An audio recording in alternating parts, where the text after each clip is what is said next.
Assalomu alaykum do'stlar. Mana kompyuterni yangi Windows qilgandan keyin to'pi qotmasligi uchun, yaxshi ishlash uchun, bor kuch-qobiliyatini ko'rsatish uchun men bitta nastroyka ko'rsataman. Har doim yangi Windows urilganda mana shuni qilish kerak. Buni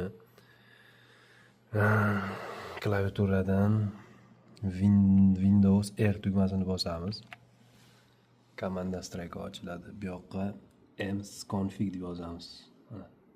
Tayyormanda yozilgan turibdi. Mana shuni yozib enter bosiladi. Ochilgan oynadan qaranglar bolalar. Загрузкаga o'tamiz. Дополнительный параметр. Число protsessora vtichka qo'yamiz. Bu yoqqa mana число. Borini belgilaymiz. Sizlarda 4 yoki 8, 6 chiqishi mumkin. Menda 2 yadroligi uchun 2 chiqdi. Maksimalniy pametga mana o'zi belgilab beradi maksimalniysini turgan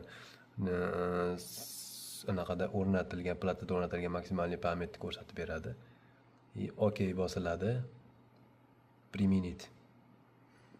Все, OK. Endi maksimalniy ishlaydi. Перезагрузка so'raydi. Перезагрузка berib olish kerak bo'ladi. Bitta перезагрузкаdan keyin zo'r ishlaydi, xudo xolasa.